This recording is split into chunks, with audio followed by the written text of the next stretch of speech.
Bienvenidos sean todos y cada uno de ustedes que nos honran con seguirnos en cada uno de nuestros programas los jueves de esta noche.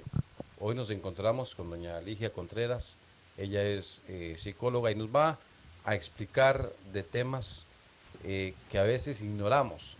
Y es interesante los programas porque ustedes podrán interactuar con nosotros, podrán hacer preguntas y también comentarios acerca del tema a tratarse esta noche. Doña Ligia, agradecerle que nos acompañe. No, agradecerles más bien a ustedes dos por la confianza, por la invitación, por el espacio para, para poder compartir de un tema tan interesante hoy en esta noche. Muchísimas gracias de verdad por acompañarnos. Hoy vamos a hablar de la psicomatización. Psicosomatización, cuando las emociones afectan nuestra salud. Entonces, doña Ligia, empecemos primero por explicar qué es una enfermedad psicosomática. Bueno, hay varias formas de poder definir lo que es una psicosomatización.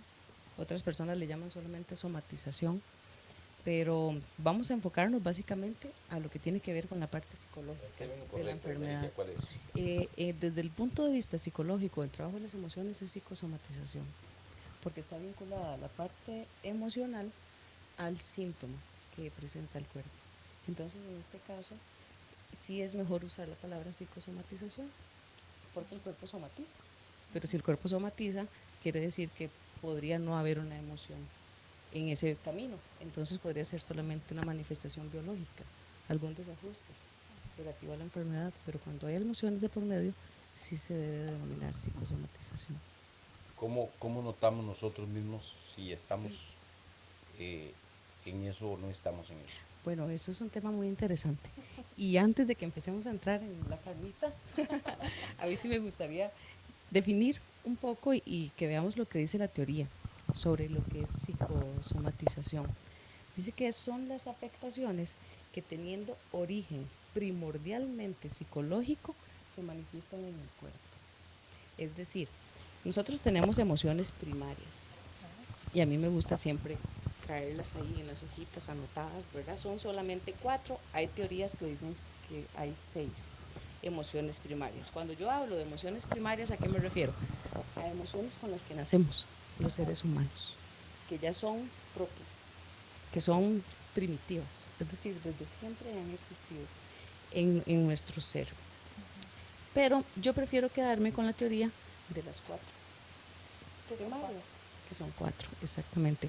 ¿Por qué? Porque ahorita cuando las veamos, vamos a ver que de estas emociones primarias se desprenden una serie de emociones adicionales, pero que la raíz siempre va a estar en estas 4 emociones, que son, no sé si por ahí la vamos a ver, si en la cámara, miedo, Don Diego. es una emoción súper primaria, el enojo o la ira o la furia, la tristeza y la alegría. ¿Qué hay de interesante aquí?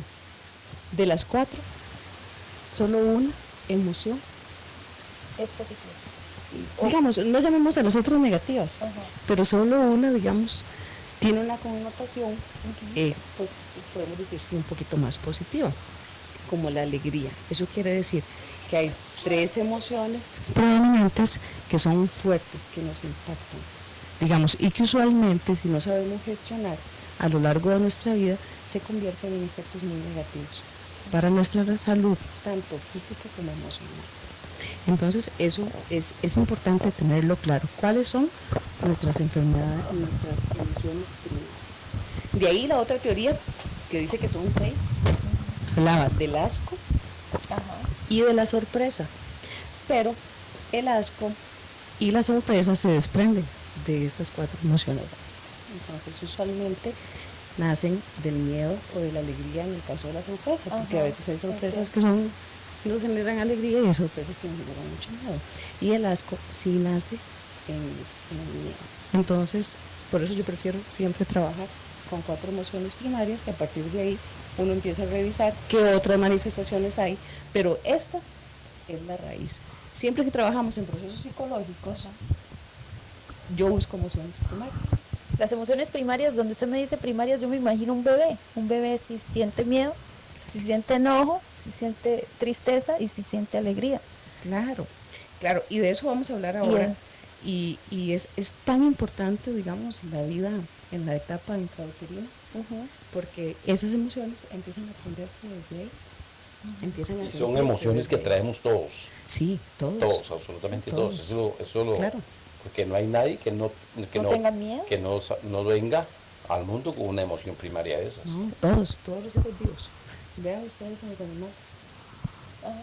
Los animales también tienen manifiestas estas Ajá. emociones. Entonces, y nosotros, que también, ¿verdad? Que somos solamente más evolucionados, pero Ajá. que venimos también, digamos, somos mamíferos, obviamente, están siempre presentes. Lo único es que el animal reacciona por instinto. Nosotros a veces desconocemos qué es lo que nos está pasando, y aunque tenemos una inteligencia especial, superior, se podría decir, ¿verdad? Por llamarlo así, aunque a veces uno duda cuando ve algunas cosas, ¿verdad? De qué tan superior podría ser, pero sí a veces desconocemos incluso qué es lo que estamos sintiendo. No somos ni capaces de ponerle nombre, y eso es tan importante. A veces cuando yo estoy dando consulta, yo le pregunto a un paciente, ¿pero qué es lo que usted está sintiendo? O sea, vamos a ponerle nombre a lo que siente, porque la gente no sabe. O sea, no pueden definir con una palabra su emoción. Es cierto, a mí me ha pasado. Yo no sé qué siento. Y a partir de ahí, de algo tan sencillo, pero tan difícil para algunas personas, empieza un proceso muy interesante de introspección. Entonces ya usted sabiendo qué es lo que está sintiendo, ok, a partir de ahí empezamos a trabajar en esa emoción que está presente, pero vamos siempre hacia atrás buscando la emoción primaria. Y dónde se gestó y dónde se atoró esa emoción. Pero bueno, me estoy adelantando muchísimo y no he definido bien el tema de la somatización. ¿Qué son? ¿Por qué? Porque yo pienso que para entender el concepto tenemos que empezar a abandonar la dualidad. La dualidad es algo que nos apasiona. La gente dice blanco o negro, Ajá. triste o contento. La gente dice claro o oscuro. O sea, nos encantan esos extremos. Y así se conoce, digamos, al ser humano, mente-cuerpo.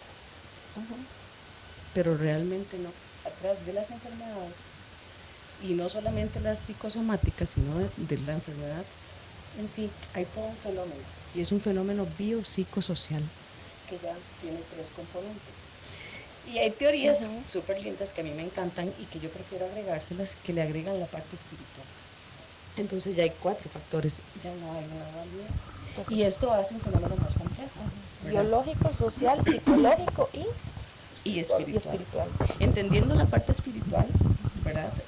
No desde el punto de vista religioso, sino desde el punto de vista de la forma en la que yo me conecto con mis creencias, con mi creencia. ¿Por qué? Porque por ahí en algún momento hay personas que tienen confusiones entre el concepto del alma y el espíritu, y eso también es un dato de tener claro cuando uno trabaja en estos procesos, porque el alma, por ejemplo, es la forma en la que el ser humano se contacta con el entorno. Y se dice que el espíritu es la forma en la que el ser humano se contacta con la divinidad. Pero ¿qué pasa cuando alguien no cree en la divinidad? Y que es una posición súper respetable. Es decir, cuando hay alguien que es ateo. Pero si usted le pregunta a un ateo en qué cree, siempre creen en algo. En la ciencia. En cualquier cosa que sea su creencia, esa es su conexión espiritual. Y eso es muy importante tomarlo en cuenta cuando uno trabaja en procesos psicológicos. Pero es bueno, por ejemplo, doña Ligia, si yo tengo esos 3 que hablábamos, es bueno involucrar la espiritual o mejor no involucrarla. Eso, digamos, eso no es una decisión del psicólogo, eso es una decisión del paciente, del cliente, de la persona, exactamente. ¿Por qué? Porque ahí es donde está su sistema de creencias.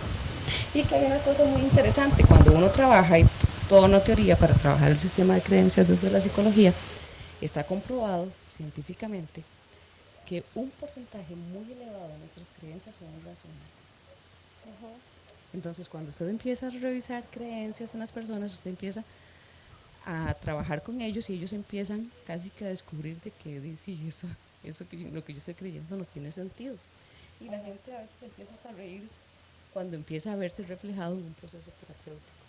Y empieza toda una transformación, ¿verdad? A nivel psicológico, a nivel sobre todo del esquema de pensamiento, que es tan importante, porque el pensamiento nos rige en muchísimas circunstancias. Entonces, ¿por qué la parte biopsicosocial y espiritual, para quienes quieran agregarle este componente, es tan necesario? Porque yo cuando hablo de bio, hablo de mi cuerpo, de mi parte física. Cuando hablo psico, hablo de todo mi esquema psicológico, cognitivo, mental, como lo quieran llamar. Incluso a nivel de alma, hay teorías que llaman a la parte psicológica, la comparan con el alma, exactamente. Social, estoy hablando de todo lo que pasa en mi entorno, de la gente con la que me rodeo, de los lugares donde yo me muevo, de todas las cosas que pasan ahí, siempre se dan fenómenos que me afectan. Entonces, por eso es tan importante tomar en cuenta todo esto, cuando hay una persona que está presentando alguna enfermedad. Y eso hace que sea un fenómeno, digamos, complejo, porque sí usted tiene que abarcar al ser humano de modo integral. Entonces, por ejemplo, usted revisa el DSM-5, que es el libro que usan los psiquiatras y que usamos los psicólogos cuando queremos diagnosticar si hay algún trastorno presente, digamos, a nivel psicológico. Y usted dice, bueno, sí, eso está clarísimo, está totalmente escrito, o sea, no hay nada que inventar. Ahí dice todos los trastornos existentes, que el DSM-5 incluso ya, dentro de otros, incluye la adicción a la tecnología, ¿verdad? Que se llama nomofobia, que es un dato súper interesante cuando uno lo revisa. Pero la gente dice, bueno, sí, allá están las enfermedades psicológicas. Y aquí están las enfermedades físicas, las del cuerpo. Hay una desconexión. Cuando realmente uno trabaja sobre enfermedades psicosomáticas, se da cuenta que no hay desconexión mundial. Que muchísimas enfermedades de las que nosotros realmente estamos viendo o que muchos cercanos están padeciendo en este momento de sus vidas podrían tener un componente emocional muy alto. Y aquí hay tres cosas súper importantes, por ejemplo, que ya están muy estudiadas y que se saben que tienen un componente muy alto relacionado con las emociones, que es el sistema digestivo, todos los problemas de gastritis, de colitis, úlceras, exactamente. Todo el mal funcionamiento gástrico está vinculado a las emociones.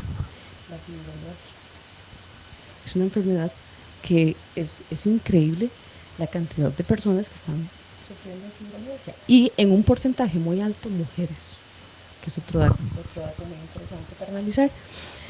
Y el otro, que se llama el trastorno por conversión, así se denominó y se descubrió después de la guerra de Vietnam, en donde descubrieron que un grupo de mujeres camboyanas que habían perdido a sus familias, a todas les habían matado a las familias en su presencia, todas así, en diferentes ubicaciones, perdieron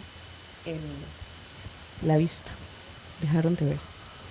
Es increíble porque yo he escuchado de que, por ejemplo, un evento traumático me puede quitar a mí el habla. Claro. Yo creo que, pero nunca había escuchado que uno pueda quedarse.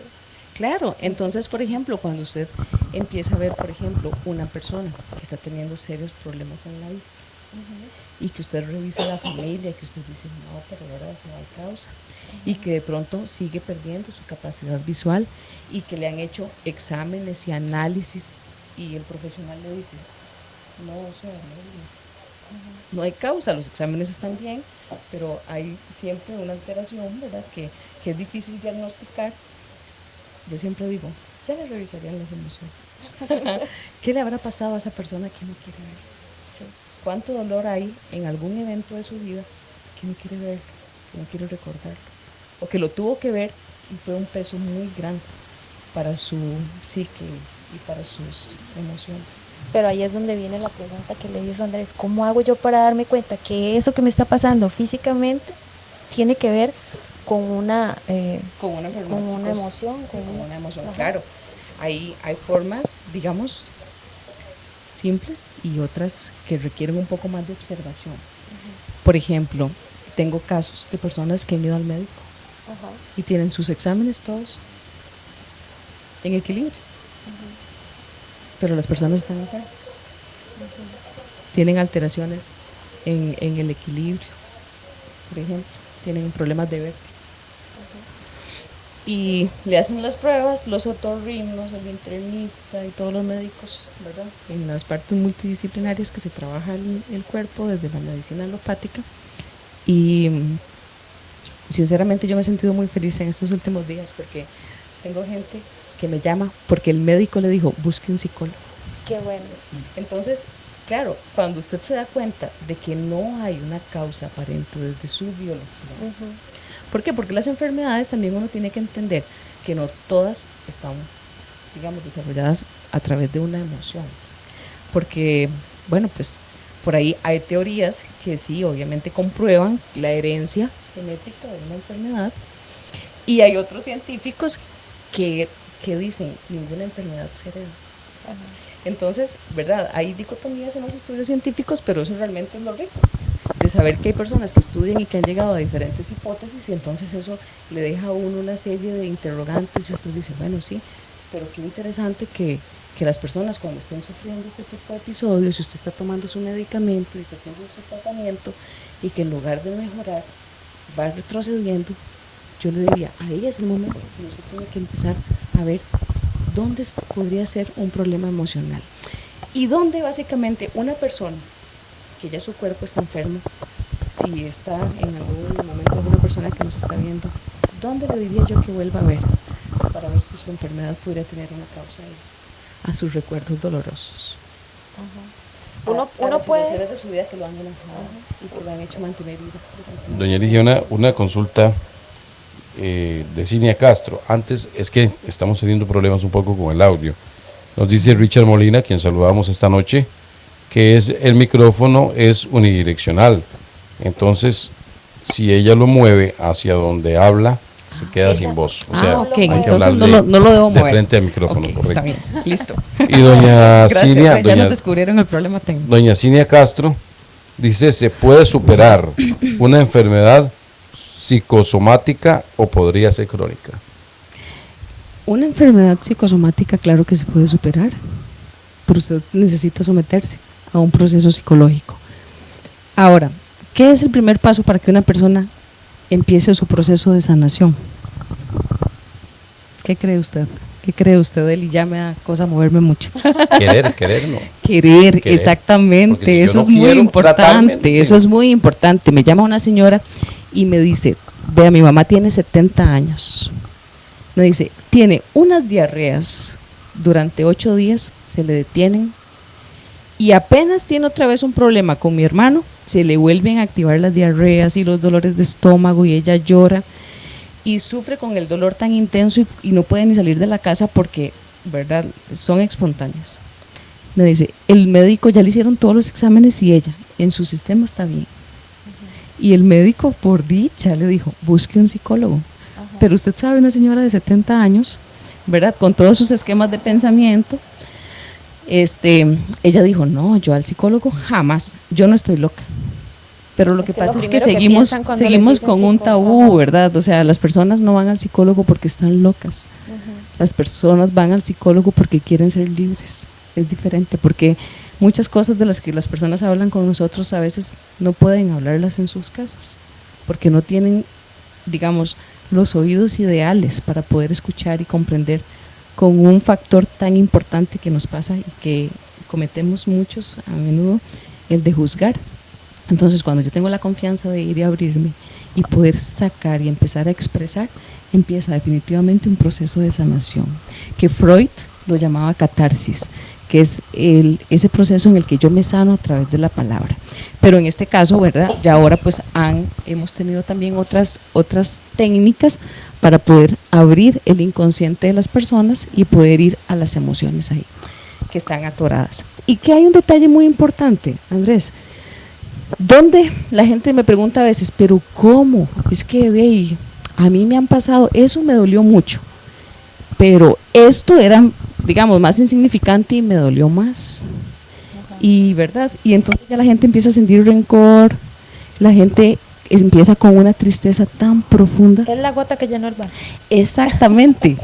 Doña Ligia, antes de que continúe con eso, es que usted tocó ahora algo muy importante, y recibimos durante la tarde algunos mensajes y vamos a leer casi al final, pero tenemos un mensaje precisamente de lo que estamos hablando en este como momento. muy de lo que acaba de tocar doña Ligia. Entonces, Eli, si hay algún otro contexto por ahí, para poderme salir yo un momentito. Dice el mensaje, y le agradezco mucho a la gente cuando hacemos los promos de los programas, dando los números de teléfono para que nos escriban. Y les agradezco mucho porque nos escriben. Y eso es muy interesante porque hay gente que ya espera el programa, ya incluso sabemos que antes de llegar aquí ya nos van a acompañar. Y muy importante porque ella nos da hasta el nombre y a dónde nos llama y todo de una vez. Dice que se llama Silvia Arana de La Tigra. Yo quisiera preguntarle a doña Ligia, ¿qué tan necesario es asistir a un psicólogo aún yo esté en perfecto estado psicológico? Aún yo me sienta una persona plena, únicamente como para ir evitando tener heridas, podríamos decirlo de alguna manera. Pero ¿es bueno o es recomendable hacerlo aún yo sea plenamente feliz? Qué linda pregunta, Ajá. me encanta.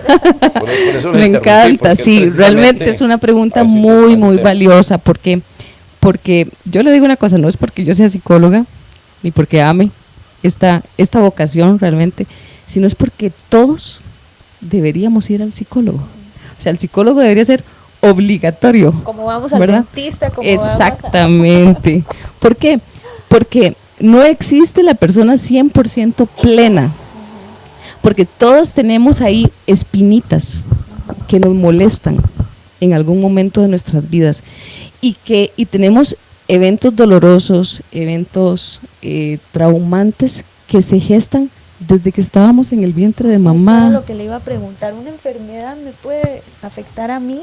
Porque yo desde pequeñita voy alimentando una emoción o una herida del alma que no sano. Claro, ¿y qué es lo que pasa? Tal vez no es que la vamos, bueno, sí, obviamente se va reforzando con el tiempo, pero como hay muchas heridas de la infancia que no recordamos, yo le pregunto a ustedes, ¿a partir de qué edad ustedes tienen recuerdos de su infancia? Yo tengo un recuerdo muy vago y de mi cumpleaños número 6. Ok, un recuerdo vago de cumpleaños número 6. Sí. Pero ¿qué pasó en los 6 años anteriores, incluido el embarazo? Y hay personas que me dicen, yo recuerdo a los 3 años una cosa. Y yo le digo, bueno, ese recuerdo es muy bonito. Y negativo lo recuerdan rapidísimo, si tienen un evento que los marcó. Pero ¿qué pasa con los niños? Que es un detalle tan importante. Por eso es que todos ojalá pudiéramos ir al psicólogo, porque todos tenemos algo que revisar. Vean, si ustedes supieran las alas que uno se pone después de un proceso terapéutico, que realmente usted se siente tan pleno, tan libre, tan desahogado, ¿verdad? Tan limpio, tan descargado, que eso al final de cuentas es lo más valioso. Y sobre todo en estos casos, si usted puede ir y usted se siente pleno o plena, vaya, porque el tratamiento preventivo es lo mejor para que usted pueda vivir largos años, si así está destinado para usted. Pero ¿qué pasa volviendo al tema de los niños? De los 0 a los 6 años se forma nuestra personalidad. Pero en esa etapa, por eso es que yo pues me enojo a veces cuando veo que los niños entran a edades tan cortas a la escuela. ¿Por qué? Porque de los 0 a los 6 años, en ese desarrollo pleno de la personalidad, y además imagínense en el cerebro también en desarrollo de todas sus conexiones neuronales, en donde es tan importante jugar, hay un factor que es fundamental, que es una necesidad primaria, que es la seguridad. Ajá. O sea, el niño necesita sentirse seguro desde que está en el vientre de mamá hasta sus 6 años como mínimo y ahí en adelante, ¿verdad? Porque los seres humanos somos los únicos mamíferos que ocupamos de la compañía de alguien que nos cuide hasta los 7 años o más para poder sobrevivir. Imagínense qué extenso ese tiempo. Entonces, ¿qué pasa? Cuando, por ejemplo, mamá está en estado de gestación y tal vez papá es alcohólico, tal vez papá es violento en la casa, todas esas emociones que siente mamá, el bebé las percibe.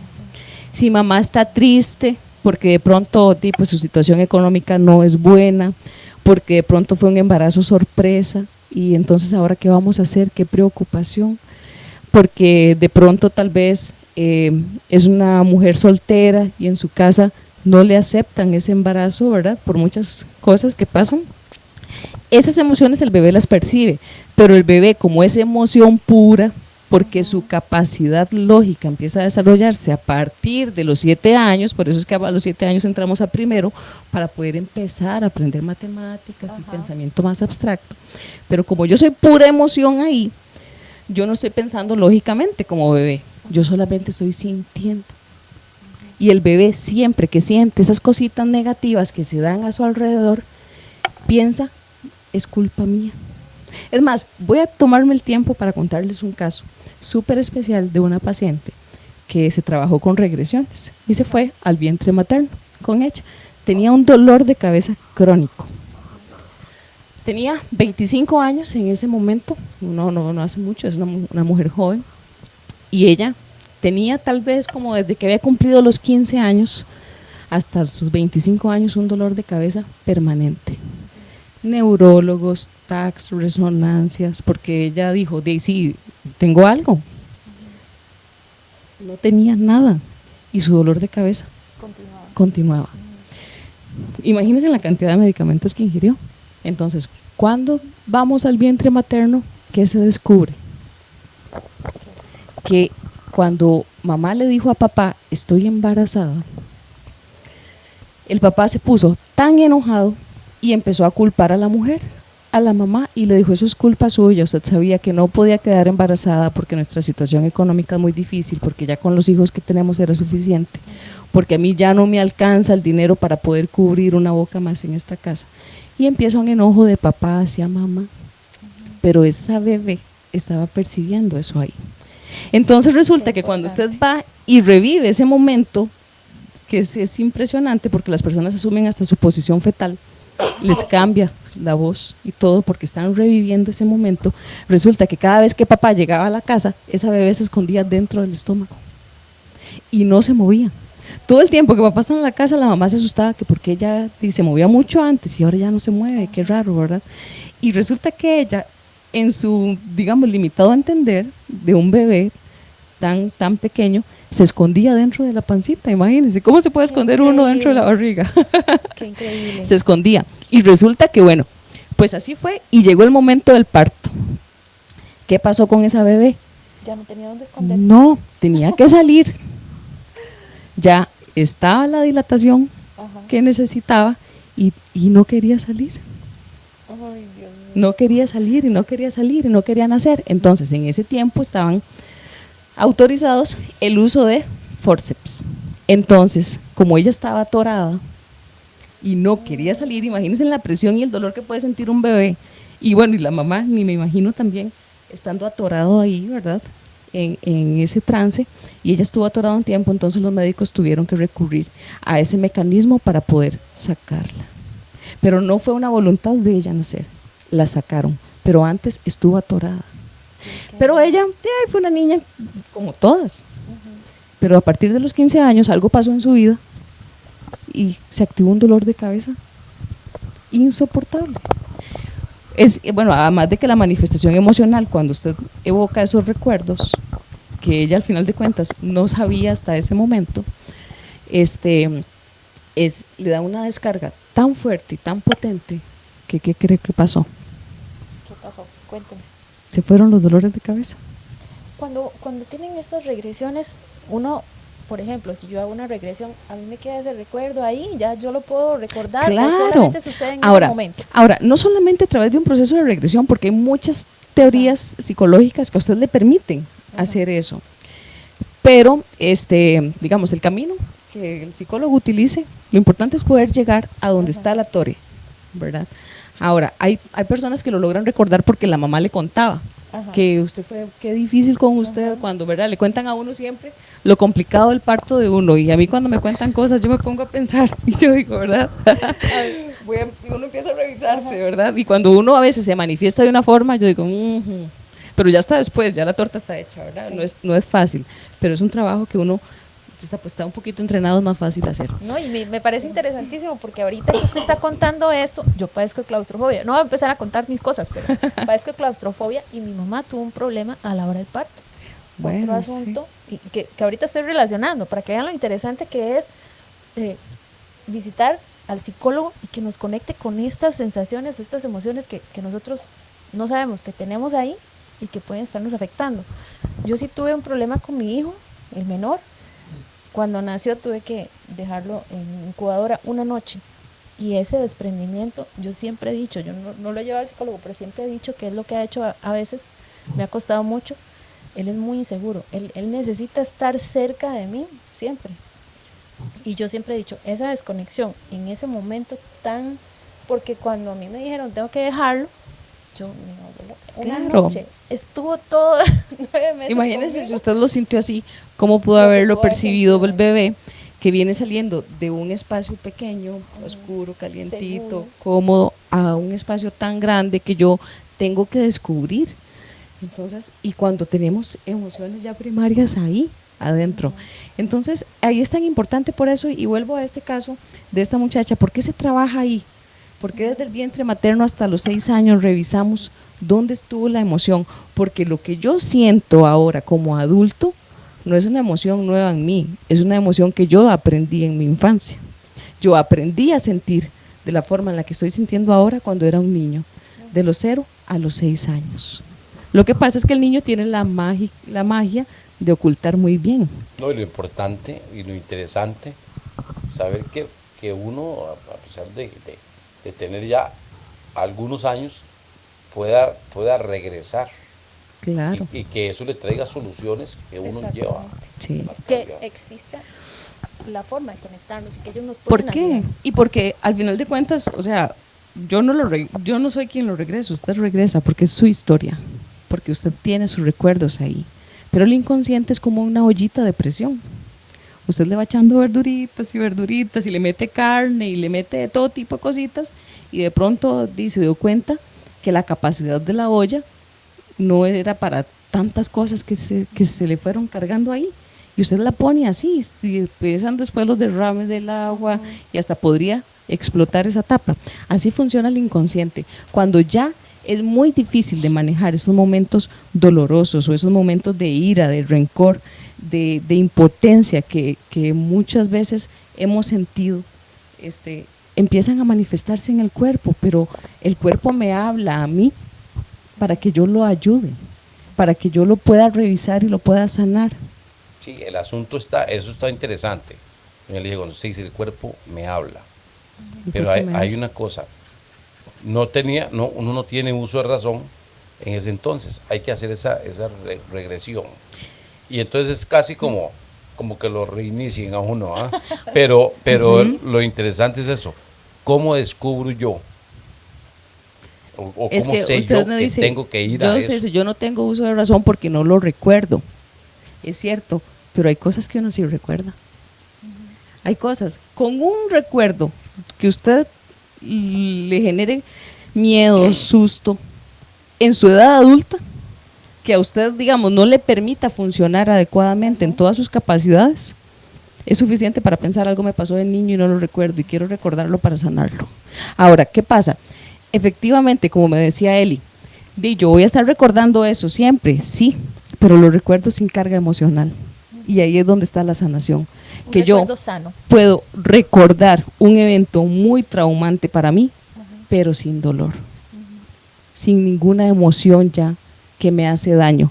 Ahí estoy sano. Porque obviamente no vamos a cortar la memoria de ese Pueden momento. existir los recuerdos, por ejemplo, cuando sí hay uso de razón, doña Ligia, y que yo guarde, por ejemplo, como decir algo, que se guarde un rencor con alguien por un hecho pasado, Claro. También eso Claro, tiene solución. claro, de hecho ese es el hilo conductor para nosotros. Ahora, ¿por qué? Porque yo puedo trabajar un recuerdo doloroso suyo en este momento sin necesidad de llevarlo al vientre materno.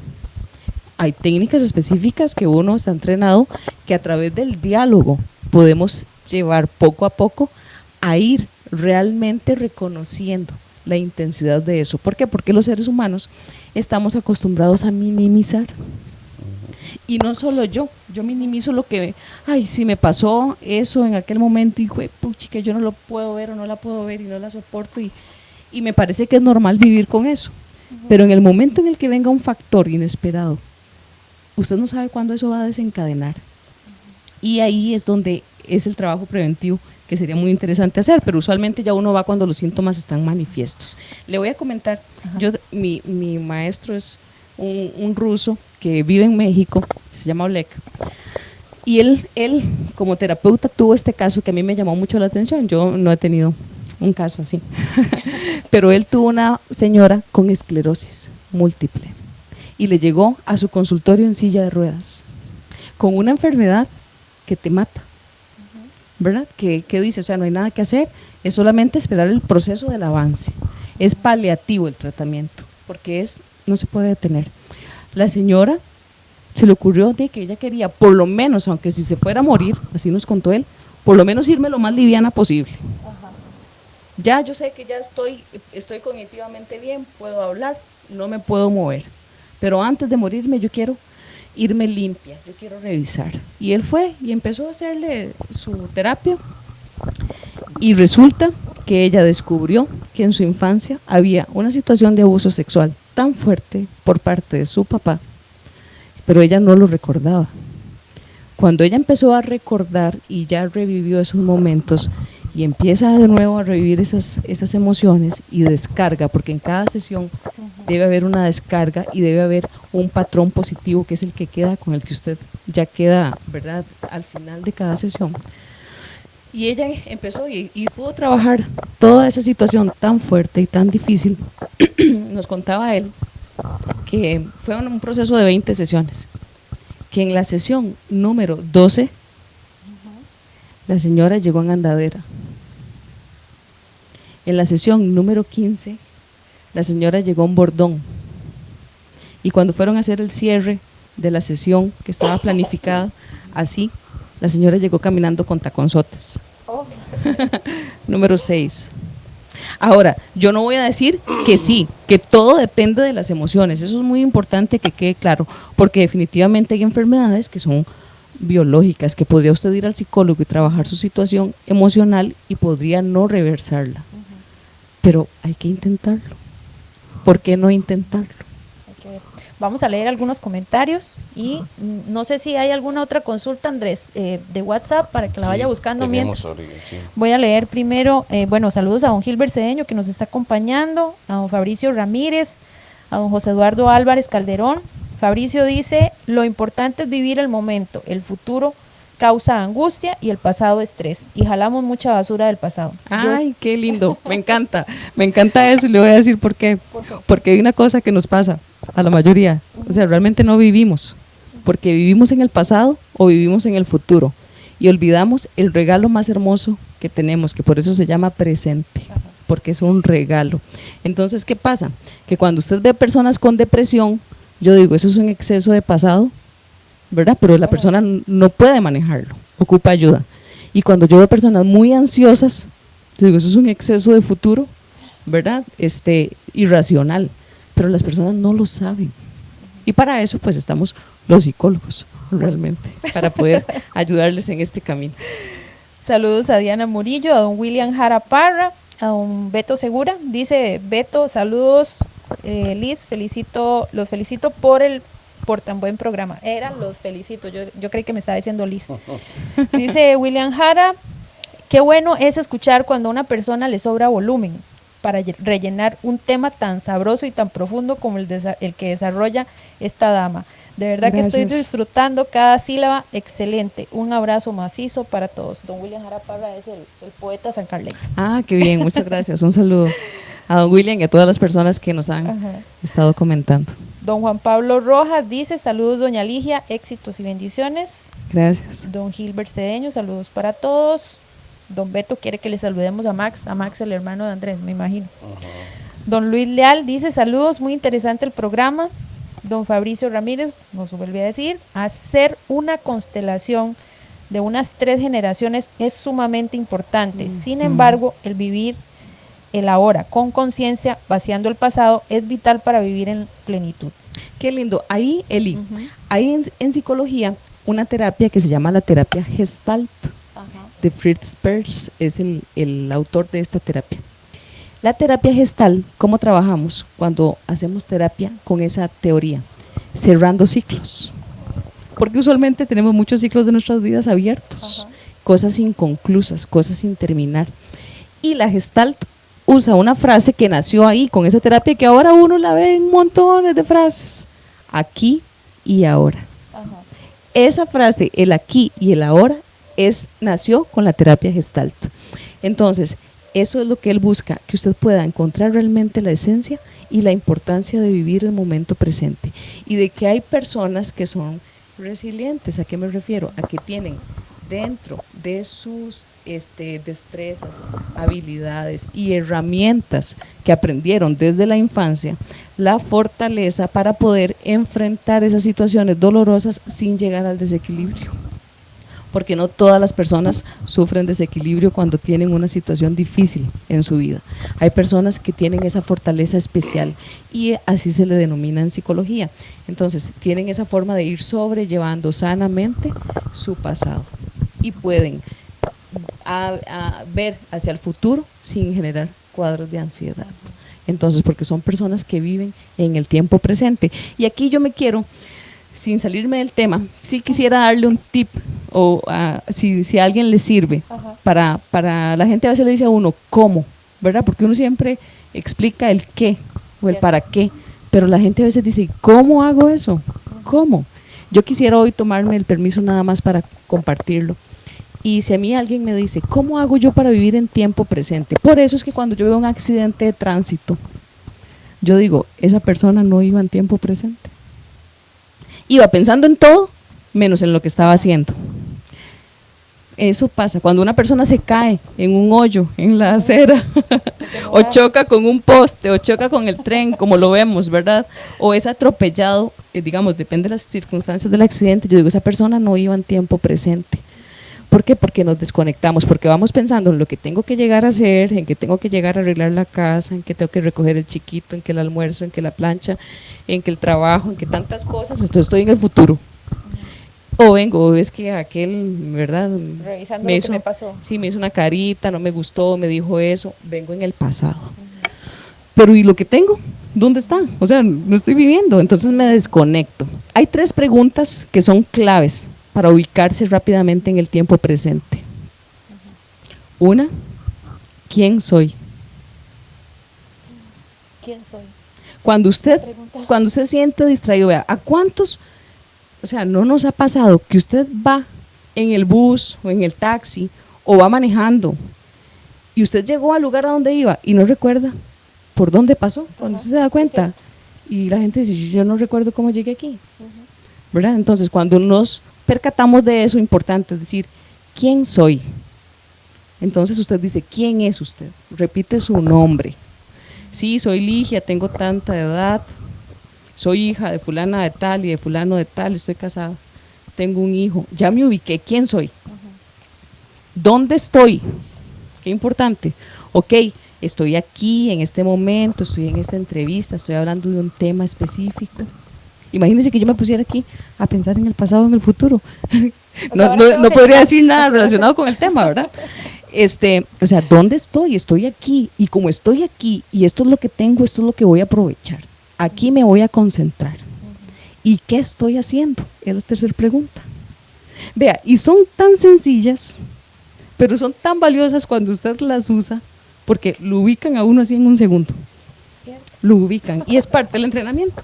Claro, Ahorita a veces a uno se le repitiéndola olvida, pero cada vez que lo recuerde, hágalo y ¿Quién verá. soy? ¿Dónde estoy? ¿Y qué estoy haciendo? ¿Y qué estoy haciendo? Exactamente. Voy a leer estos comentarios para que me haga la pregunta, don Andrés. Nelson Gamboa dice, excelente dominio de un tema tan significativo, teoría y práctica de la realidad. Gracias, don Nelson. Don Roberto Arrieta dice, tema muy interesante. Y don Fabricio Ramírez dice, la mayoría de la gente vive en automático. Eso sí. Exactamente. Ahora, vuelvo a revisar la pregunta que me hizo Andrés y que le contesté una parte y me decía, ¿cómo me doy cuenta yo que estoy sintiendo este malestar? que me duele el cuerpo de modo generalizado, que tengo problemas en la tiroides, que estoy afectado de los riñones, que tengo diabetes, que tengo asma, que tengo problemas respiratorios, que tengo problemas cardíacos, porque aquí no estamos hablando solamente de otro tipo de enfermedades, sino ya de las más biológicas. O sea, ¿cómo podría yo pensar que esto podría ser producto de una emoción no resuelta? Hasta los problemas de peso pueden entrar ahí. Claro, cuando una persona empieza a subir de peso y llega a nivel de obesidad y me dicen, es que yo no sé qué hacer, me estoy cuidando mucho con lo que me como, hago ejercicio, no logro bajar de peso. Yo siempre le pregunto, ¿qué lo tiene o qué la tiene insatisfecho o insatisfecha en su vida? La insatisfacción es una de las cosas que nos hace subir y subir y subir. Escuché una cosa muy dolorosa de una señora que emitió un criterio hacia otra mujer que estaba rellenita, gordita, pasada de peso, y que le dice, pero ¿cómo va a estar esa mujer insatisfecha si con ese marido que tiene no pasa hambre? Y yo le digo, o sea, ¿quién quiere decir que, o sea, quién dice que porque su marido le tenga la alacena llena de comida, usted ya tiene todas sus necesidades resueltas? Y las emociones, y cómo se comunica ella con su esposo, y cómo se respetan, cómo se relacionan, qué cosas pueden tener su vida familiar que no está plena, que no está llena, que no está satisfecha, que está triste. Y que entonces algo me falta, porque ese tipo de cosas, digamos, nos afectan. Entonces, siempre es importante saber qué no me está permitiendo a mí ser feliz, para usar una frase que comprendemos todos, para estar plena, o pleno. ¿Qué tengo yo? Y si usted revisa con detenimiento, usted encuentra la respuesta, está ahí adentro. Usted la sabe, pero hay una frase muy linda que dice que todo lo que uno desea está al otro lado del miedo. Y para que yo pueda empezar ese proceso de cambio y de transformación, tengo que vencer el miedo, tengo que soltar la rabia, tengo que aceptar la tristeza para poder darle espacio a esa única emoción primaria que es la alegría. Y que cuando yo ya logro sentir esa alegría en mí, puedo aceptar cualquier otro acontecimiento doloroso de una manera más equilibrada, más sana, más ecuánime para mi sistema. Pero eso no lo podemos hacer solitos, necesitamos la ayuda de ustedes. Sí, cuando ya usted está sobrepasado por eso, ocupa ayuda. Cuando usted ya empieza a ver que hay algo que hay algo que me asfixia. Y aquí, yo quisiera leer, solito con eso. Sí, que ya yo no puedo, que me gana, que no habla, puedo ahora que habla hablarlo. usted del miedo. Tengo un mensaje de WhatsApp y es muy importante, ahora que usted dice que hay que vencer el miedo, y que si no se vence el miedo, como que hay cosas que no se pueden superar. Y tengo un mensaje, dice, saludos Andrés, soy Silvia, vivo en Ciudad de Quesada, tengo 17 años. Busqué su número en su Facebook para escribirle por WhatsApp por una situación especial que tengo. Si escribo acá en su transmisión, obviamente se vería mi fotografía y no quiero tampoco que mi familia se entere. Yo he sido víctima por más de 3 años de abusos por parte de un familiar cercano. Esto me ha limitado mucho para poder ser una estudiante de excelencia, que es lo que quisiera hacer. En una ocasión sí lo manifesté a mi papá y fue todo un problemón. Por supuesto que no me creían. Yo quisiera preguntarle a la doctora, porque obviamente no soy una persona que puede pagar una consulta con un psicólogo, una psicóloga o un psiquiatra para contarle mi historia y mi situación. A ver si también puede ser posible que me ocurra lo mismo y no me crea. Pero, ¿cómo hago yo para superar esto sola, en silencio y sin necesidad de contárselo a nadie? Hay un detalle muy importante acá. Bueno, primero, cuando dice que con el miedo de que no le creamos, un psicólogo cuando tiene un paciente o un cliente, porque depende hay psicólogos que llaman a las personas clientes, otros que lo llamamos pacientes, al frente. Todo lo que el paciente me diga a mí, yo lo tomo como su verdad. Una vez a mí una muchacha me dijo, es que yo todo lo que he venido a decirle a usted aquí es mentira. Y yo le dije, pero el problema no es mío, si usted me está pagando para venir a mentirme, ¿verdad? Porque es parte del proceso. Entonces realmente, ¿quién se está engañando? Y a partir de ese shock, ¿verdad? Donde fue algo tan sencillo, yo me dio risa, me hizo gracia. Yo le dije, bueno, pues esa es tu decisión. O sea, usted va a trabajar acá no por lo que yo pueda hacer con usted, es por lo que usted quiera hacer con usted misma. Ahora, entonces los psicólogos trabajamos basados en la información, en la historia que nos da la persona que tenemos al frente. Pero uno se pone a pensar, estos casos es difícil sobrellevarlos solos. ¿Por qué? Porque en algún momento van a explotar. Pero yo me pongo a pensar, ¿qué pasa en el entorno familiar de esa muchacha? ¿Cómo es posible que en su red de apoyo, en su familia cercana, no haya una sola persona con la que pueda conversar del tema? ¿Por qué? Porque ahí eso es un factor súper interesante. Volvemos a lo mismo, aparecen, yo le llamo como moscas de minimización emocional. Porque las moscas van y se paran en todo lo que pueden afuera y traen sus patitas cargadas de cosas, ¿verdad?, no muy agradables. A veces tenemos gente tan cercana en esas condiciones que cuando le expresamos una emoción, que estoy triste, que quiero llorar y no sé qué me pasa, empiezan a decir, ay, ya, qué payasada la suya. Ay, usted y sus cosas, ya, usted tiene todo para estar contento o contenta, ¿por qué se siente así? O sea, no encontrás una persona que te diga, bueno, vení, sentémonos, explícame qué te pasa, yo te puedo ayudar en algo, porque eso nos parece cursi, pero eso se llama diálogo. Y lamentablemente muchas familias en nuestros hogares no dialogan, hablan pero no se comunican. Y a veces el diálogo necesita un factor súper importante y que es unas cosas que están es una cosa que está muy ausente, que se llama amor. Por cursi que nos parezca, por trillado que nos parezca, todos hablamos de amor, pero no lo entendemos, porque el amor no es solo lo que yo siento por una pareja o por un hijo, es la forma en la que yo me comporto hacia esa persona, hacia otra persona, sea de mi familia o sea una persona desconocida. Es la comprensión que yo le brindo, la apertura que yo le brindo, es el respeto que yo le doy, es el tiempo que le dedico, pero no para juzgarlo, es para escucharlo.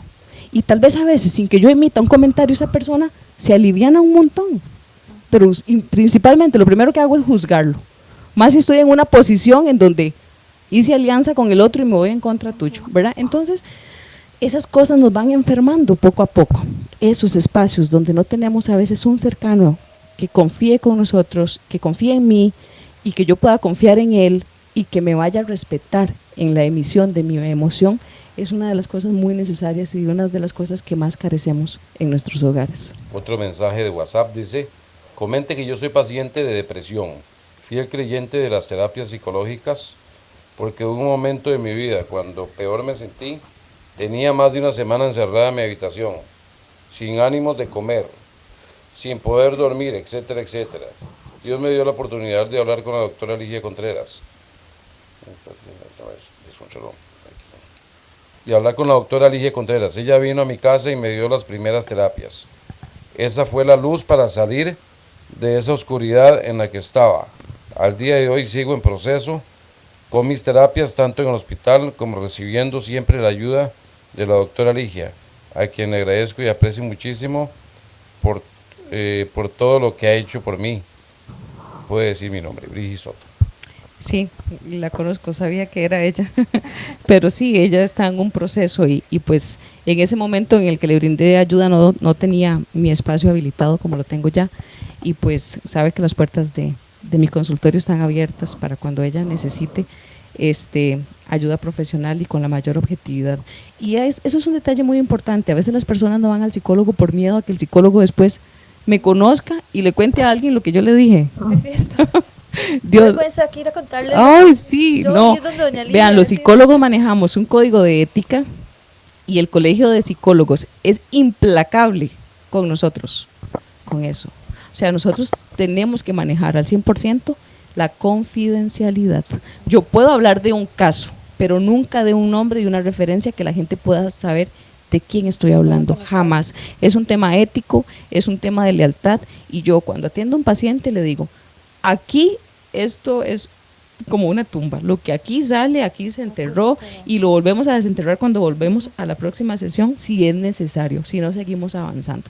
Pero yo cuando salga de esa puerta para allá, no recuerdo nada de lo que usted me dijo, y de pronto, si usted quiere que en la calle yo no sepa quién es usted, dígamelo, y cuando me lo encuentren y lo saludo, ¿me entiende? Porque eso es parte del proceso. Necesitamos espacios de confianza, porque se nos está enfermando la gente, porque no tienen esos espacios para poder ser, no para ser realmente yo, para poder expresar lo que siento.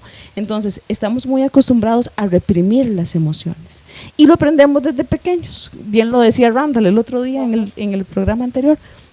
No llore, si llora más le doy más duro, qué triste. Vean, y hay una frase que es importante.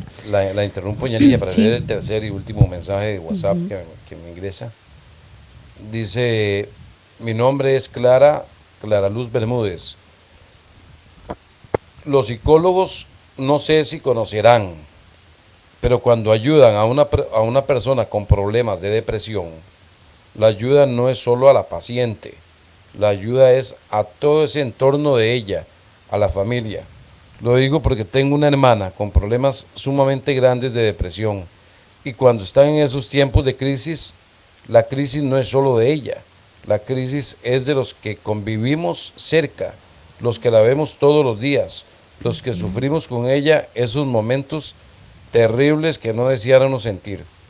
Por eso yo creo que el tema psicológico no es solo para la persona que sufre las depresiones, sino también para quienes estamos cerca de esas personas y a las que también nos duele, aunque no seamos las personas que tenemos esa carga encima.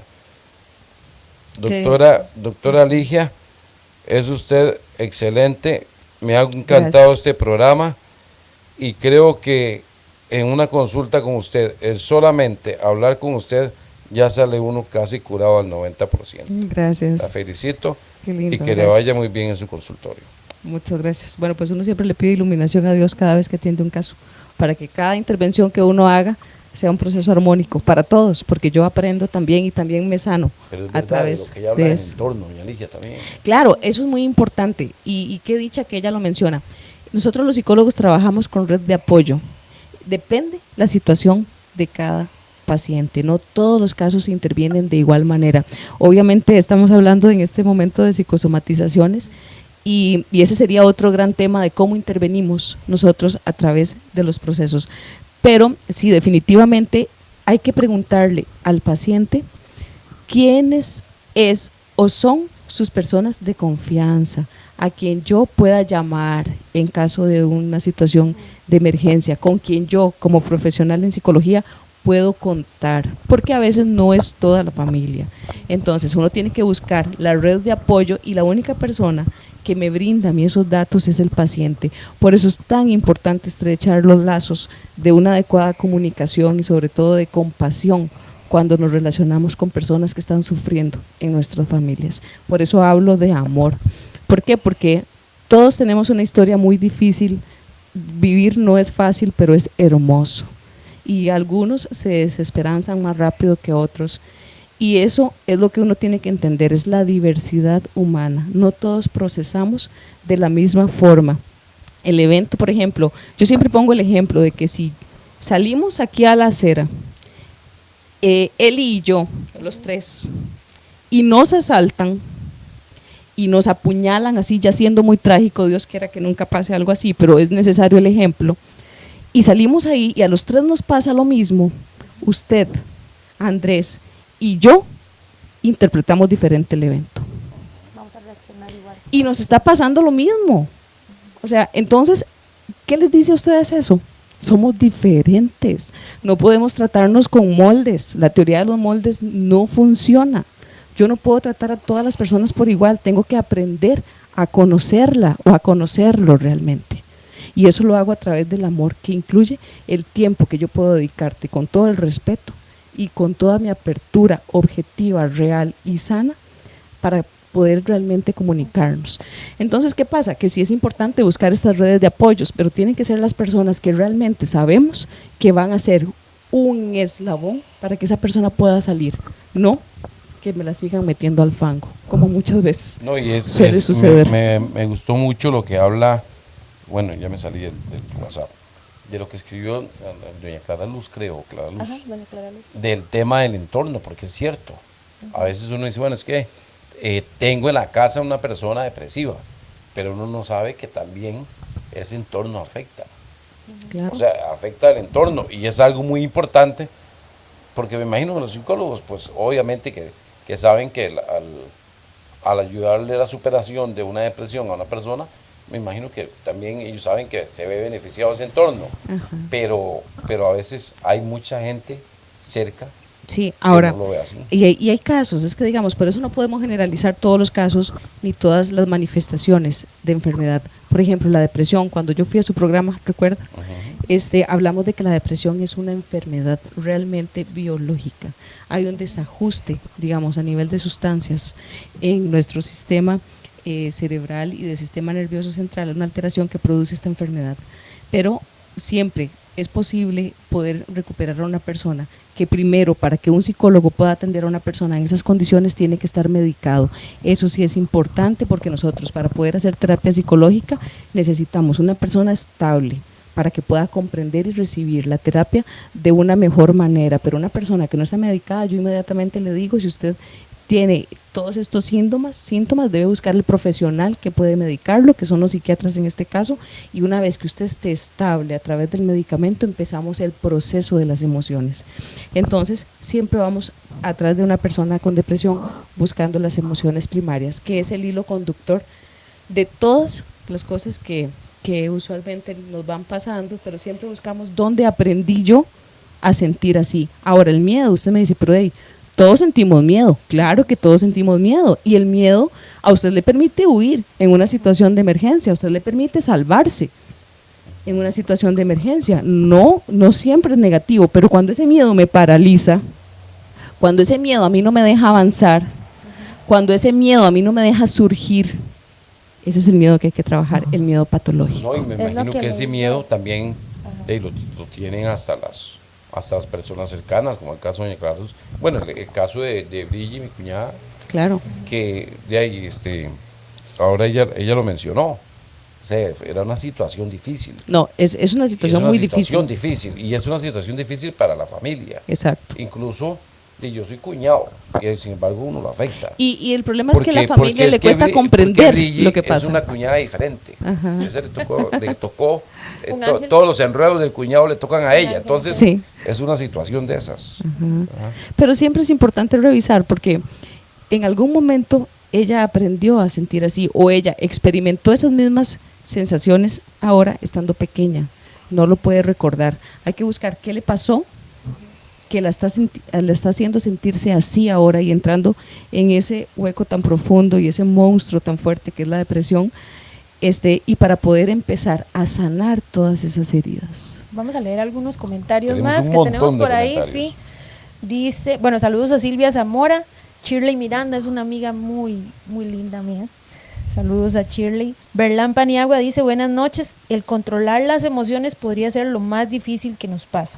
Saludos, es lo más difícil. Saludos a Alberto Chucú, a Silvia Zamora Valverde.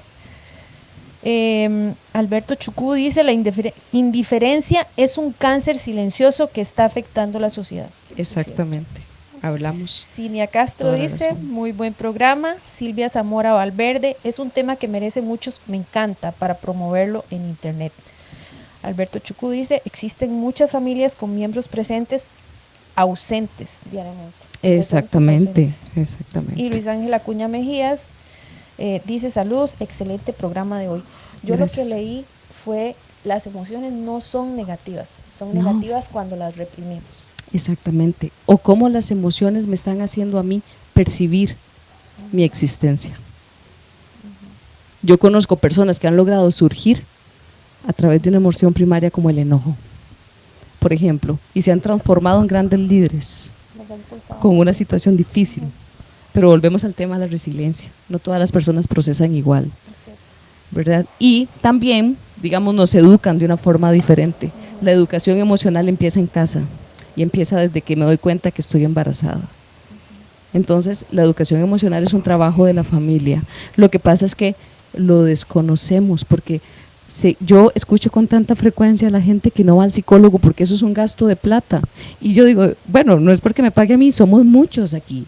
Y en Costa Rica somos muchos que estamos dispuestos y que estamos bien entrenados para atender a los pacientes. Y créame que en el momento en el que uno sabe, y así nos entrenan, que yo no puedo con este caso, debemos referirlo. Es parte de nuestra ética también, y porque nosotros también somos seres humanos y también sentimos y también tenemos nuestros rollos a veces que vamos resolviendo y que nos van apareciendo y que vamos descubriendo, porque también tenemos nuestras historias. Pero eso es parte de un proceso de autoconocimiento y es tan importante porque muchas veces vivimos y realmente no sabemos quiénes somos ni cómo nos sentimos. Es cierto, ahora que usted dijo que las 3 preguntas que debe hacerse uno para ubicarse en el presente, la primera, ¿quién soy? Y de hecho en una entrevista un día de estos, ¿quién es Elizabeth Rodríguez? Y yo me bloqueé. Sí. No supe qué contestar.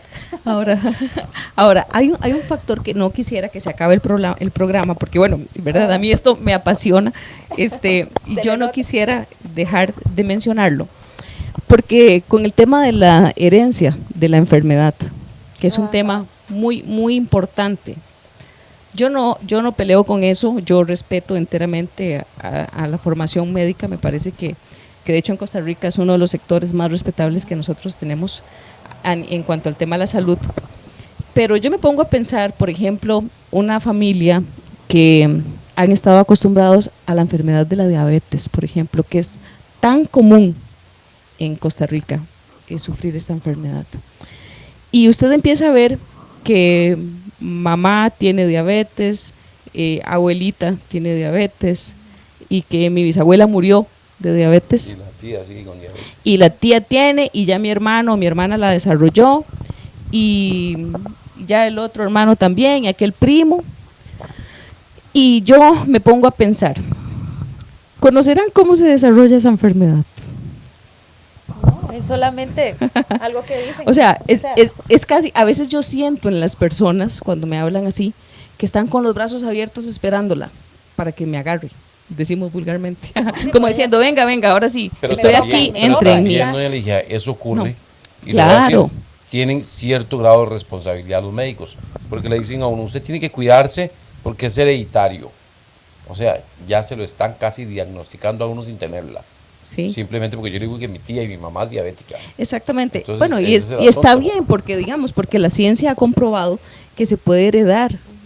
Pero como yo estoy desde la parte emocional y no quiero contradecir esa parte científica, yo quiero decirle a las personas, usted tiene la posibilidad de llevar una vida diferente. Usted puede cortarlo. ¿Cómo? Con hábitos saludables. Si usted sabe que yo hay cosas que no puedo consumir y que yo no puedo comer por la libre, entonces empiece a tomar las riendas de su vida y cuídese. No permita que esa enfermedad lo alcance. ¿Por qué? Porque cuando yo veo que yo sé eso, que podría darme, y yo veo a las personas comiendo con toda libertad todos los alimentos que no deberían consumir, todo lo más chatarra que se pueda, entonces ahí sí yo voy a la parte emocional. Y yo digo, ¿cómo? Si esa persona sabe cuál emoción lo está impulsando a la ingesta desmedida para no cuidarse. Y eso se llama falta de amor propio. Y eso es tan importante que quede claro. Entonces ahí yo con esa persona no trabajo para evitar que le dé diabetes, no, trabajo para que pueda cambiar su esquema de pensamiento y empiece a amarse. Y lo empiece a demostrar a partir de hábitos saludables, como la alimentación, como el ejercicio, y todo con límite, porque nada en extremo funciona. Entonces, ¿qué pasa? ¿Por qué el amor propio? Porque yo me pongo a pensar, o sea, ¿dónde aprendió esa persona que si yo sigo comiendo igual me va a dar, pero me importa nada? O sea, ¿qué hay en esa persona que no diga, no, yo me voy a cuidar, yo quiero llevar una vida mientras la tenga lo más saludable posible? Yo puedo modificar los hábitos, yo puedo cambiar ese esquema, porque ahí también hay familias en donde usted ve gente que no la desarrolla. Entonces, ¿cuál es la diferencia? Hay hijos que los padres no se le llaman. Ajá, y entonces vuelvo a la Igual. infancia. ¿Cómo te educaron? ¿Cómo te criaron? ¿Por qué? Porque cuando yo hablo de amor, un día una persona me decía, es que usted habla mucho de amor, y dije, es que si uno se pone a educar a los hijos, a puro amor le pasan por encima. Y yo dije, no, yo no estoy hablando de que no haya corrección. O sea, no confundamos las cosas, porque la gente sigue sin comprender algunos términos, lamentablemente, y piensan que si yo soy afectivamente sana con ese hijo, lo estoy alcahueteando. Y les voy a decir una frase que a mí me encanta, y qué pena que en este momento no pueda mencionar el autor, porque no lo recuerdo, que dice que un niño herido en su integridad no deja de amar a sus papás, deja de amarse a sí mismo. Y eso es tan importante aprenderlo. O sea, porque la gente dice, y yo amo a mi papá y me chancleteó y me fagió y me hizo pasar unos ridículos terribles, pero soy el hombre que soy y vea la mujer que hizo. Pero ¿cuánto daño hay en ese proceso? Yo no tengo en mi consultorio un paciente que cuando yo le pregunte, ¿te pegaban de niño? No suelte el llanto. Entonces, hay que revisar cosas y hay que comprender las cosas en su verdadera dimensión. No quiere decir que yo, para educar en amor, debo ser un alcahuete sin límites. O sea, no, son cosas diferentes. Mi abuela tiene una frase, mi abuela está viva todavía y a mí se me grabó, amor y rigor. Ajá. Decían los viejitos de Eso antaño. decía la mamá de Francisco. Pero yo para educar no tengo que lastimar, son cosas diferentes. Y ahí es donde está el secreto de muchas cosas. Ahora, yo traigo aquí, Sí, ya se me fue tiempo. toda la entrevista yo No, hablando, hoy No, sí. y tenemos Ay, Dios todavía- mío, vean, y qué todavía pena. Tenemos comentarios por ahí. No importa. Voy a leer Podemos explicar nada un más poquitico más. rápidamente una lista. Hay una autora que se llama Louise Hay, que ella es estadounidense y por los años 70 empezó a escribir unos libros muy interesantes que se llama Sánate a ti mismo, y que el amor sana también. Y ella incluso hasta le da ejercicios de autoconocimiento, de autosanación a las personas en sus libros. Louise Hay, por si alguien la quiere buscar. Ella no es psicóloga, pero tiene una lectura que a mí me encanta. Y ella fue abusada en su infancia y desarrolló cáncer de útero cuando era adulta y logró sanarse. Y entonces ella, a partir de esa sanación, empezó a escribir y tiene textos muy interesantes. Por ejemplo, ella define la hipertensión como un viejo problema emocional no solucionado. Hay otros autores que definen la presión alta, ¿verdad? O la hipertensión, que es la misma cosa, como ira circulando en la sangre. ¿Están escuchando? Ira circulando en la sangre. Y yo conozco a alguna gente hipertensa y yo digo, ay, Yo voy directo a la hipertensión. ¿verdad? Luego, hipertiroidismo, dice, rabia por ser dejado de lado, por no ser tomado en cuenta. Y cuando las personas no pueden expresar, no pueden defenderse, y los niños cuando intentan expresar, en su corta cognición, porque están en una etapa de desarrollo, en su básico entender, reclaman. ¿Qué hacemos los papás? Mal educado, cállese, no puede reclamar, o sea, no diga lo que está sintiendo porque a mí no me importa, eso es mala educación. ¿Ok? Entonces después uno empieza a revisar cosas, a mí me encanta esto. Luego dice, problemas de memoria, que aquí tenemos el Alzheimer.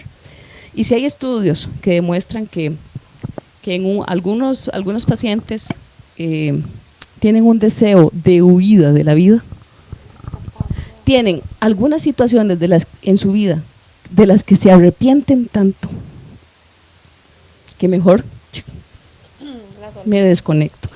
Tengo una historia muy interesante con ese tema del Alzheimer. Luego, pero será en otro programa si me vuelven a invitar porque hablo mucho. Situaciones con la menstruación. Hay un rechazo a mi feminidad. ¿Dónde lo aprendo? En la infancia. Problemas en mandíbula, el bruxismo, los dolores al despertar, la presión, muchos duermen así. Rabia, resentimiento. Los problemas en las mamas. Hay un vínculo con la maternidad que hay que revisar. El cuidado y el sustento. Muchas personas, recuerden, hay muchos tipos de violencia. Mi mamá no, yo... Con el concepto integral de cómo la estoy interpretando, de qué me ha pasado, de qué he vivido relacionado con ese tema, con el sustento y con el cuido. A veces hay situaciones de negligencia y que el niño de pronto pasa un susto porque había un papá que estaba descuidado, ¿verdad? A veces hay niños que crecen muy solos, ¿verdad? Y que a veces los papás no saben ni dónde están, ni qué están haciendo. Y entonces el niño siempre interpreta por qué quien tiene que cuidarme no estaba, por qué la figura en la que yo he depositado toda mi confianza, toda mi seguridad me está fallando. Esa es la interpretación del niño, porque recuerden que el niño en esa edad es pura emoción. Los riñones, problemas de crítica, decepciones, fracasos, vergüenzas. Importante, repito, esto no lo estoy diciendo yo, esto no es de mi autoría, estoy hablando de una autora en específico. Laringitis, la furia que me impide hablar, miedo de hacerse valer, resentimiento con la autoridad. Insomnio. Ahora leo ahí en Facebook una frase que a mí me causa risa, pero yo me pongo a pensar, que dice que será que todas esas personas que apenas se acuestan y se duermen no tienen problemas existenciales en qué pensar. Y luego pues justamente se dieron la respuesta. Sí. Usted está despierto en vigilia porque tiene un miedo a dormirse y sigue pensando en lo que lo atormenta. O sea, entonces ese meme es real y yo lo veo y claro, mucha gente le da me encanta y comentan y todo. Yo, ¿sabrán lo que están diciendo realmente? Pues ahí está: miedo, desconfianza del proceso de la vida y la famosa y dañina culpa. Está presente cuando hay problemas en el sueño. Problemas en el hígado. El hígado es la sede, la casa, el templo de la rabia. La gastritis, cuando usted tiene incertidumbre prolongada. Y aquí sí quiero hacer énfasis en una cosa muy importante, porque todos sentimos alguna emoción, nos enojamos, pero al rato se me pasa. Estoy triste, ya al rato se me pasa. Lloro y ya se me pasó. ¿Verdad? Tengo miedo, ya lo superé, pasó. Pero cuando esas emociones están presentes de modo permanente, es cuando hay que trabajar en las emociones. Cuando están constantemente presentes. Y cuando ustedes tienen una persona iracunda, enojada, violenta en la casa, les voy a dar un secreto de terapia. Aquí ya me puse yo a decir secretos y todo. Piensen qué tiene triste a esa persona. No es solo verle lo malo, sino buscar qué le está haciendo daño a esa persona. La tristeza se pone en disfraz. Ajá. Jorge Bucay, para que lo busquen en YouTube, tiene un cuento que se llama La tristeza y la furia, lindísimo. No lo voy a decir aquí porque para no atrasarlos más, pero búsquenlo. Jorge Bucay es psicólogo y tiene un libro que se llama Cuentos para pensar. La tristeza se pone un disfraz y se pone el traje de la ira. Entonces la ira es una máscara. Lo que realmente hay ahí es una persona muy triste. Entonces cuando ustedes vean una persona triste, no se le vayan encima. Tengan compasión, piensen qué tristeza carga esa persona. Y si lo vemos a nivel de sociedad, entonces podemos decir… Enojados. Sí, claro, enojados. Y cuando usted ve tanta violencia en la calle, yo digo, somos una sociedad de personas tristes. Con problemas sin resolver, sí, con emociones. Con emociones atoradas, pero no lo saben. Entonces mejor se ponen la máscara de la ira. Es más funcional que la de la tristeza. ¿Sabe qué estoy, antes de que se me olvide? El problema es un arranque de ese que tiene la tristeza con máscara y que el otro diga, porque jamás va a pensar, eso no es tan fácil de que uno se va a poner a pensar menos en un colerón, qué tristeza tiene el otro. No, jamás, pero porque el otro también es triste. Porque ¿cuántas personas usted ha visto que alguien le levanta el problema y dan media vuelta y se va? Hay que ser muy valiente para irse de una pelea. O tener mucha madurez para pensar, me está atacando porque sí, me pasa una algo. Persona muy equilibrada, depende de la situación, si ve que no vale la pena, da media vuelta y se va. pero viene otro y lo tacha de pendejo porque te fuiste y no te agarraste a los golpes, ¿verdad? Entonces vamos de desequilibrio en desequilibrio. No, ¿sabe qué es lo que me preocupa a mí? Y yo no sé por qué yo siempre vivo pensando en eso. No me preocupo tanto por mí, sino por mis hijos. Si yo soy una persona que crece con las emociones sin resolver, ¿cómo puedo yo criar a mis hijos de forma diferente? Ellos van a crecer igual que yo. Sí, recuerden que los hijos siguen el ejemplo. Los hijos no nos escuchan, nos observan. Entendamos eso. Por más que demos sermones y aleguemos y hablemos todo el día y los regañemos, los hijos no nos escuchan, nos observan. Ahora, vamos a seguir, porque ya nos estamos saliendo. Garganta, canal de expresión y creatividad. Cuando hay problemas ahí, veamos qué no puedo estar expresando. Quistes y fibromas, cultivo de rencor que se siente contra un novio, contra un exnovio, contra el esposo, contra el exesposo o algún hombre en general. Espalda, la espalda representa el apoyo de la vida.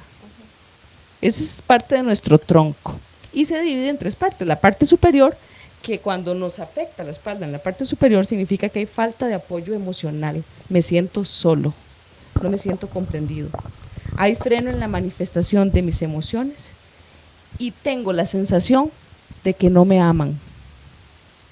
¿Ok? La parte media de la espalda, la culpa vive ahí, le encanta estar ahí viviendo. Atascamiento en el pasado, hay una sensación de carga. Tengo saquitos ahí encima que no puedo botar.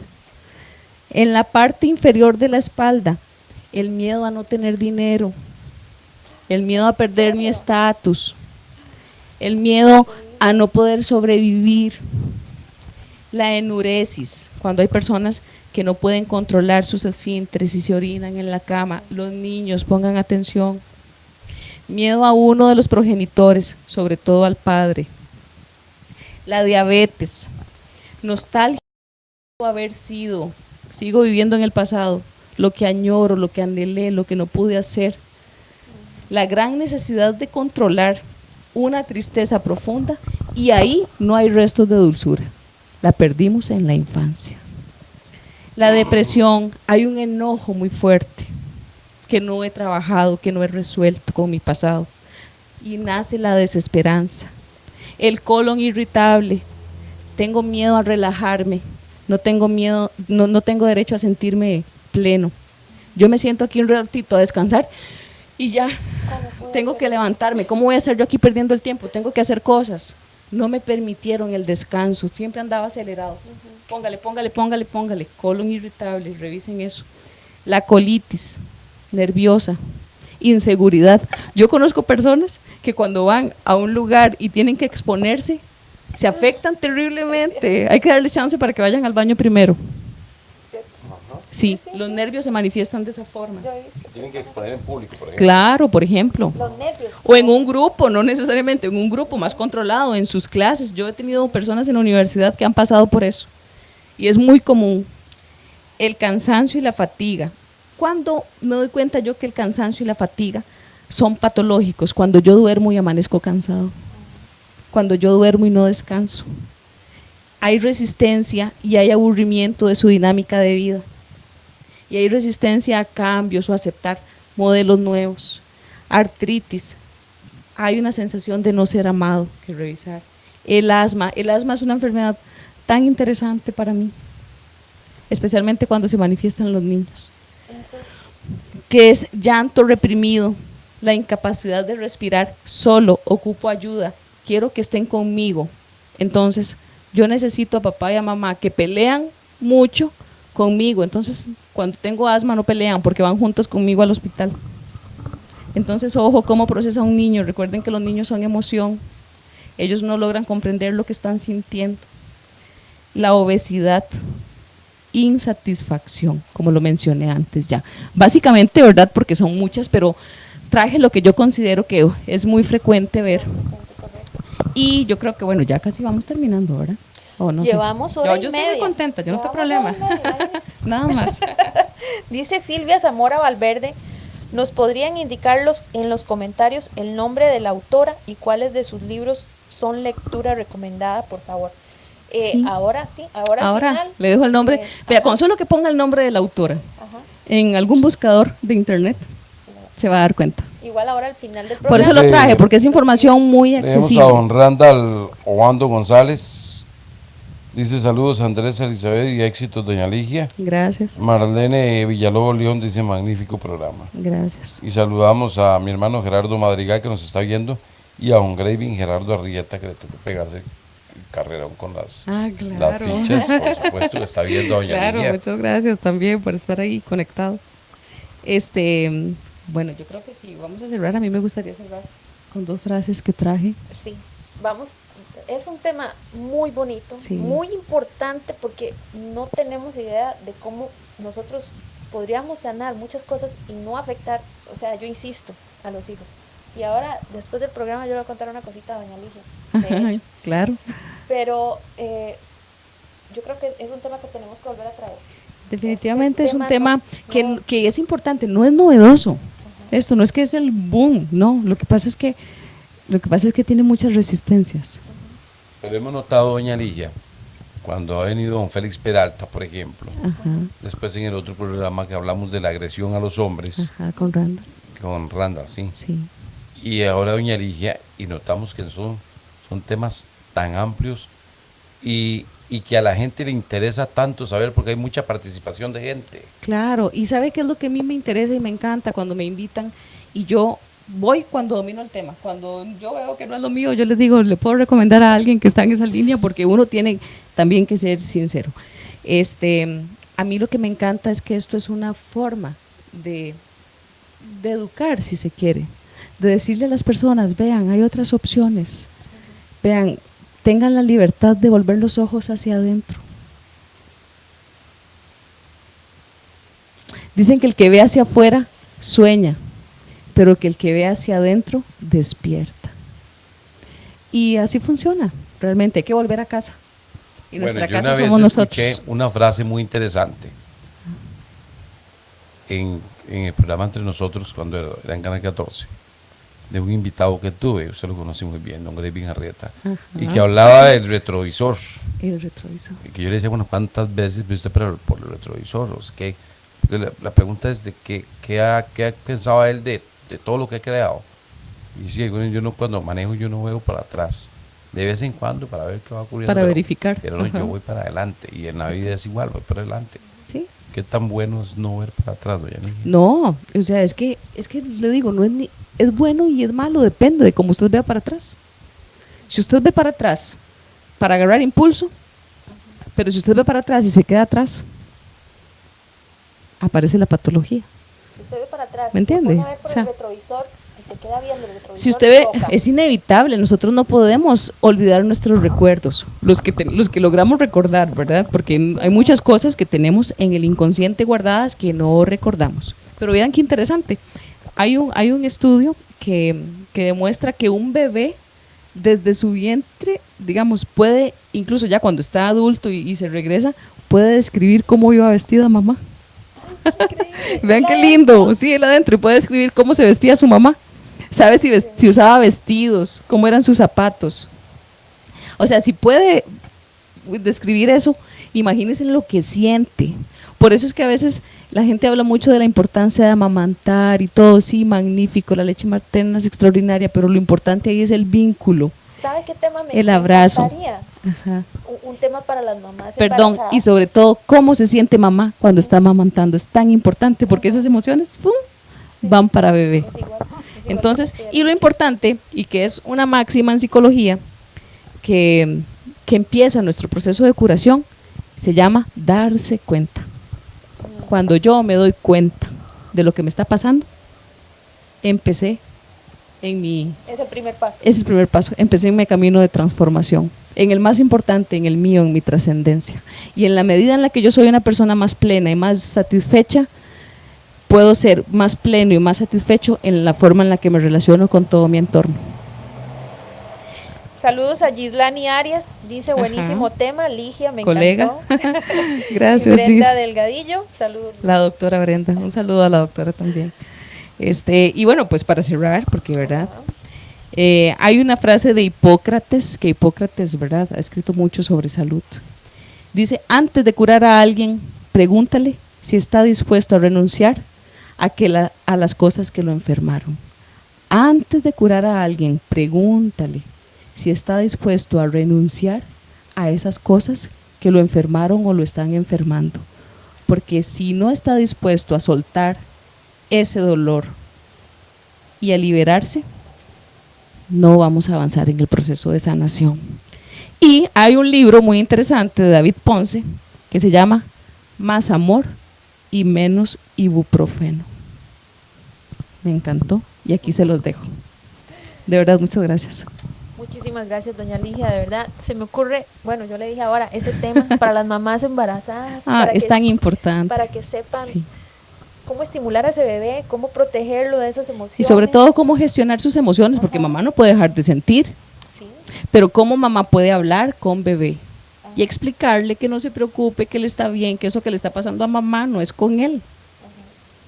Es tan importante. Súper importante. Y ahí empezaríamos, claro, empezaríamos a tener bebecitos ya muy sanos desde que nacen. Bueno, muchísimas gracias. Sí, no, muchas gracias a ustedes por la invitación. La vamos a tener que volver a traer porque 1 hora y media es más. Para mí, siempre. Con esa parte de la espalda yo creo que descubrió las enfermedades de alguien, ¿verdad? Sí, yo no sé. Ay, bueno, perdón, pero bueno, qué bien. No sé. Yo he descubierto varias mías por ahí, varias dolencias también y las he trabajado y créanme que se alivian. Muchísimas gracias al camarógrafo que ayer no le agradecimos y como estamos estrenando equipo y eso no es nada más que la camarita hace las cosas sola. Hay alguien atrás del control master, claro. Está manejando, don Diego Corrales, muchísimas gracias. Gracias, don Diego. Sin él el programa no sería un éxito también. Sí, don Diego Corrales es el de la espalda. Es una espalda amplia. Entonces ¿de verdad? Entonces, le cabe bastante, le cabe bastante. Bastante lo que hay que arreglar. Bastante lo que hay que arreglar. Nos encontramos el próximo miércoles con don Luis Restrepo. No, hubo un enredito ahí. El próximo miércoles es Carlos Solís y el jueves don Luis Restrepo. Ah, ok. Don Carlos Solís hablando de la aplicación Mi Taxi. Ajá, y don Luis Restrepo hablándonos de su precandidatura. Sí, precandidatura, perdón. Precandidatura a la alcaldía que se elige si no es que hay sorpresas y aparece otra papeleta el propio día de la asamblea. El Partido Unidad Social Cristiana celebra su asamblea a las 3 de la tarde del 4 de mayo en Juan Chávez. Don Luis Restrepo es el único precandidato hasta el momento y a no ser de que aparezca alguien de aquí a esa fecha, pero hasta donde todo pareciera indicar, don Luis Restrepo será el próximo candidato a la alcaldía por el Partido Unidad Social Cristiana. Viene el jueves entonces a estar con nosotros como precandidato. Sí, y si es electo, pues ya lo tendremos como candidato oficial. Bueno, muchísimas gracias, de verdad. Nos vemos la próxima semana. Bendiciones, buenas noches. Gracias.